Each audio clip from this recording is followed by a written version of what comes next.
چلتے ہیں آج کی اسٹوری کی طرف. اسٹوری بہت خوفناک ہے, اندازہ لگا سکیں جس کو مجھ سے کام بھی نہیں ہو رہا تھا اور کام تیز بھی کرنا تھا. اسی دوران ہمیں ایسا لگتا ہے وہ قدموں کی آواز چلتے چلتے گاڑی کے پچھلی سائڈ پر گئی ہے, اور آپ یقین کریں گے کہ اس گاڑی کی ڈگی کسی نے ایک دم سے کھولی. ہمیں وہ گاڑی کی ڈگی کھلتی محسوس ہوئی. جیسا کہ آپ کو پتا ہے ہائیس کی ڈگی پیچھے سے پوری کھل جاتی ہے اور پوری پیچھے بیک سائڈ نظر آتی ہے. تو اسی طرح کسی نے پراپر گاڑی کا لاک کھول کر اس کی ڈگی کھول دی. اس میں ہائیڈرولک جیکس لگے ہوتے ہیں, ہلکا سا لاک کھولنے کی دیر ہے, ڈگی خود بخود اوپر تک کھل جاتی ہے. تو ہم نے دیکھا کہ اس ڈگی کو کھولنے کے بعد اس گاڑی میں کوئی وزن آ کے بیٹھا ہے. وہ ہمیں نظر نہیں آ رہا تھا. ہم گاڑی میں اگلے ٹائر پہ جو ڈرائیونگ سائڈ کا تھا وہاں پہ کام میں مشغول تھے. اس گاڑی پہ باقاعدہ ایسے لگا جیسے بہت بھاری ویٹ آ کر بیٹھا ہے. گاڑی کا پچھلا حصہ باقاعدہ نیچے کو دب گیا تھا. عدنان بھائی اس کے بیٹھنے کی دیر تھی کہ گاڑی کے اندر سے ایسی آواز آنے لگی جیسے کوئی تابوت پہ زور زور سے مکے مار رہا ہو. اور حیرانی کی بات یہ تھی کہ اس آواز کے ساتھ ہمیں ایسی آواز آ رہی تھی جیسے کسی نے کسی کے منہ پہ ہاتھ رکھا ہو اور وہ باقاعدہ آگے سے چیخ رہا ہو, اور مسلسل تابوت کے اندر کی طرف ہلچل تھی جیسے کوئی تابوت کے اندر سے مکے مار رہا ہو. عدنان بھائی وہ آواز ایسی تھی جیسے لکڑی پہ کوئی مکے مارتا ہو. تھپ تھپ تھپ مسلسل وہ آوازیں آنا شروع ہو گئیں. گاڑی میں ایک بھوال مچ گیا, گاڑی پوری ہلنے لگ گئی. اب ہم کیا کریں عدنان بھائی, کوئی انسان ہو تو پکڑ کے باہر نکال دیں, اس سے لڑائی جھگڑا کریں کہ تم ایسا کیوں کر رہے ہو. لیکن یہ جو مخلوق تھی یہ ہمیں نظر نہیں آ رہی تھی. ہم بہت بے بس تھے. آپ یقین کریں زندگی میں بڑے دکھ دیکھے اور کبھی نہیں رویا, لیکن اس رات مجھے شاید اپنی موت بہت قریب نظر آ رہی تھی. میرے مسلسل آنکھوں سے آنسو آنے لگے. میں ڈر کے مارے چیخ رہا تھا اور رو بھی رہا تھا. میرا ساتھی بہت دلیر تھا, وہ مسلسل مجھے تھپ تھپاتا رہا. انسان وہ بھی تھا, ڈر اسے بھی لگ رہا تھا, مگر بڑی بات تھی کہ وہ مجھے بھی دلاسے دے رہا تھا, تسلیاں دے رہا تھا. اور جب تابوت سے آواز آنے لگی تو عدنان بھائی یہ تو بہت خوفناک بات ہو گئی. میں نے اپنا کام چھوڑا اور میں بھی آیت الکرسی پڑھنے لگا. ہم نے اونچی اونچی آواز میں آیت الکرسی پڑھنا شروع کر دی, اور شاید اگر کئی کلومیٹر دور بھی کوئی شخص ہو تو وہ بھی ہماری آواز اس ویرانے میں سن پاتا. ہم نے اتنی اونچی آواز میں تلاوت شروع کر دی. آپ یقین کریں گے عدنان بھائی اس کا یہ اثر ہوا کہ وہ وزن جو گاڑی میں تھا وہ آہستہ سے کم ہوا, جیسے گاڑی سے کوئی نیچے اترا ہے, اور تابوت سے وہ آواز آنا بند ہو گئی. گاڑی کی پچھلی لائٹس آف تھیں. ہم نے جیسے ہی وہ وزن کم ہوا تو پیچھے جا کر دیکھنا چاہا. ہم دونوں اٹھے, ویسے ہی چپکتے ہوئے گاڑی کے پچھلی سائڈ پہ گئے, اور تابوت میں جو فیس پہ ایک چھوٹا سا ڈور لگا ہوتا ہے کیبنٹ نما, اسے کھول کر دیکھا کہ ڈیڈ باڈی کو دیکھیں آخری آواز کیسی تھی. پر ڈیڈ باڈی ویسے ہی بے جان پڑی تھی. اس میں کوئی ہلچل نہیں تھی, اس میں کچھ نہیں تھا. حالانکہ جب سے ہم وہ ڈیڈ باڈی لے کر اس سفر پہ چلے تھے تب سے ہم نے اسے نہیں دیکھا تھا. وہ کیسا انسان ہے, وہ کون ہے. پر جب ہم نے اس ڈیڈ باڈی کو دیکھا عدنان بھائی, آپ ہمارے ڈر کا اندازہ نہیں لگا سکتے.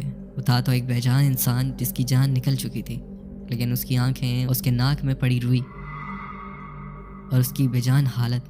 حالانکہ ہمیں بھی ایک دن مرنا ہے, لیکن وہ سچویشن ایسی تھی کہ میں آپ کو کیا بتاؤں, ہمیں بہت ڈر لگ رہا تھا. خیر ہم نے ڈگی دوبارہ بند کی اور دوبارہ کام پہ لگ گئے. کیسے تیسے کر کے میں نے اسٹیپنی فٹ کی, لیکن وہ پراپر فٹ نہیں ہوئی.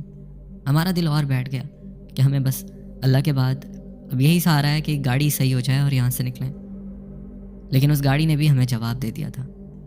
اب ہمیں اس ویرانے میں اس ڈیڈ باڈی کے ساتھ کسی کا انتظار کرنا تھا. ہم نے وہ اسٹیپنی دوبارہ واپس اتاری اور جو پھٹا ہوا ٹائر تھا اسے دوبارہ فٹ کر دیا, کیونکہ وہ اسٹیپنی فٹ نہیں ہو رہی تھی. میں ایک جگاڑ کرتا تھا, لیکن وہ جگاڑ بھی اس دن نہیں چلا. پھر پینک ہو چکے تھے اور ڈر بھی بہت لگ رہا تھا. ہم نے یہی سوچا کہ گاڑی میں بیٹھ کر ویٹ کرتے ہیں اپنی مدد کے لیے, اور وہاں پر سگنل بھی نہیں تھے کہ کسی کو کال کر لی جائے, مدد کے لیے بلایا جائے. پر کال کس کو کرتے اور کیا بتاتے کہ ہم کہاں پر ہیں. بہرحال سب اللہ کے آسرے پر چھوڑ کے ہم لوگ ہار چکے تھے اور گاڑی کو اندر سے لاک کر لیا. مسئلہ یہ بھی تھا کہ ہمارے ساتھ ایک ڈیڈ باڈی تھی. ہمیں اندر سے بھی ڈر لگ رہا تھا اور باہر سے بھی ڈر لگ رہا تھا. اتنے میں ہمیں اس ویران ایریا میں دور ڈھول بجنے کی آواز آنے لگی. ایسا لگ رہا تھا جیسے بہت دور کوئی ڈھول بجا رہا, شاید کوئی شادی کا سما ہے. ہم نے گاڑی کے گلاس نیچے کیے اور اس آواز کی سمت کا اندازہ لگانے لگے. جو ہماری گاڑی کی لیفٹ سائڈ اور رائٹ سائڈ کے بالکل بیچوں بیچ وہ والی سائڈ سے اب وہ آواز آ رہی تھی, لیکن وہ آواز اتنی دور تھی کہ ہمیں بہت کم سنائی دے رہی تھی. یعنی کہ وہ کئی کلومیٹر دور سے وہ آواز آ رہی تھی، اور کبھی وہ آواز ہمیں آتی ہے اور کبھی غائب ہو جاتی ہے۔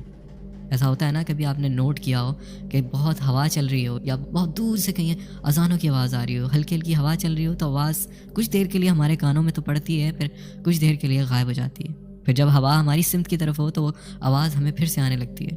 ایسا ہی ہمارے ساتھ ہو رہا تھا، وہ آواز کچھ دیر کے لیے ہمارے کانوں میں پڑتی ہے اور کچھ دیر کے لیے غائب ہو جاتی ہے۔ لیکن جب وہ ہمارے کانوں میں پڑ رہی تھی تو ہم اس سمت کا اندازہ لگا رہے تھے۔ ہم نے اپنا ٹارگٹ سیٹ کر لیا تھا کہ آواز کس طرف سے آ رہی تھی، اور اس کے بعد ہم نے یہ پلان کیا کہ ہمیں گاڑی سے نکلنا ہے اور اس جگہ کے لیے دوڑ لگا دینی ہے۔ بہرحال جب ہم نے ڈائریکشن سیٹ کر لی اور اپنا ٹارگٹ بنا لیا تو ہم بس گاڑی سے نکلے اور اس جگہ کے لیے دوڑنے لگ گئے۔ ہمیں نہیں پتا ہم کن کھیتوں میں کن کانٹوں پہ کیسے کیسے بھاگتے رہے، اور ہم بھاگتے رہے۔ سردی اتنی زیادہ تھی لیکن اب ہمارے جسم پہ چینٹیاں کاٹنا شروع ہو گئیں گرمی کے باعث۔ ہم نے جو چادر اوڑھ رکھی تھی وہ گاڑی میں ہی پھینک کر ہم اس جگہ بھاگنا شروع ہو گئے۔ اچھی بات یہ تھی کہ وہ جو ڈھول کی آواز تھی وہ ہمیں آہستہ آہستہ قریب ہوتی ہوئی فیل ہونے لگی، جیسے کہ وہ ہمیں پہلے کبھی آتی تھی کبھی نہیں آتی تھی، اب پراپر ہمارے کانوں میں آ رہی تھی، لیکن تھی ابھی بھی بہت دور۔ بس ہم ہانکتے رہے، تیز تیز سانسیں لیتے رہے اور بھاگتے رہے، اور پیچھے مڑ کے نہیں دیکھا۔ اور آپ یقین کریں گے عدنان بھائی، جب ہم وہاں سے بھاگ رہے تھے تو ہمیں باقاعدہ ایسا فیل ہو رہا تھا کہ ہمارے پیچھے کوئی موجود ہے، کوئی ہمیں فالو کر رہا ہے، کوئی ہمارے پیچھے پیچھے بھاگ رہا ہے۔ بھاگتے بھاگتے اب ہم اس آواز کے اور قریب ہوتے چلے جا رہے تھے، اور ہم نے پھر اندازہ لگایا کہ وہ آواز ڈھول کی نہیں ہے، وہ کوئی گانے چل رہے تھے پنجابی میں، جس میں سے گانا تو ہمیں سنائی نہیں دے رہا تھا، پہلے صرف ڈھول کی آواز سنائی دے رہی تھی، اور پھر ہمیں اس گانے کی آواز کے ساتھ ٹریکٹر کی بھی آواز سنائی دے رہی تھی۔ اب ہم سمجھ چکے تھے وہ کوئی کسان ہے، وہ اپنی زمین پہ ہل چلا رہا ہے۔ اکثر کسان رات کے وقت اپنی زمینوں پہ ہل چلاتے ہیں، اور اگر آپ لوگوں نے دیکھا ہو گاؤں دیہات میں ٹریکٹر کے اوپر باقاعدہ گانے لگا کر وہ پوری پوری رات ٹریکٹر پہ ہل چلاتے ہیں۔ اب فوگ کے باعث ہمیں نظر تو نہیں آ رہا تھا، مگر وہ آواز ہمیں سنائی دے رہی تھی۔ ہم نے بھاگنا نہ چھوڑا جب آپ کو بلا کا ڈر لگ رہا ہو۔ مجھے نہیں پتا وہ ہمت مجھ میں کہاں سے آ گئی تھی، میں نے کتنی سپیڈ سے دوڑ لگائی اور کہاں کہاں سے چڑھتا ہوا میں بھاگ رہا تھا۔ بہرحال عدنان بھائی، بھاگتے بھاگتے ہم بہت قریب پہنچ چکے تھے اس آواز کے۔ اب میں یہاں کیا کہوں کہ ہمیں خوشی ہو رہی تھی کہ ہمیں کسی انسان کی موجودگی اپنے بہت قریب سنائی دی۔ بہرحال ڈوبتے کو تنکے کا سہارا۔ اب ایک دل دہلا دینے والا منظر ہمارے سامنے تھا کہ ہم بھاگ تو رہے تھے صرف اس آواز کی ڈائریکشن کو دیکھتے ہوئے، لیکن اچانک سے ہمارے سامنے ایک نہر آ گئی، اور ہم نے یہ فیل کیا کہ جو بھی آواز آ رہی ہے وہ اس نہر کے اس پار سے آ رہی ہے۔ وہ نہر ہوگی کوئی 12 سے 14 فٹ کی، اس کو ہم کیسے کراس کریں؟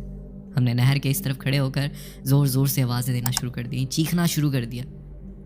وہ ٹریکٹر کی آواز بہت قریب تھی، ہم نے اتنی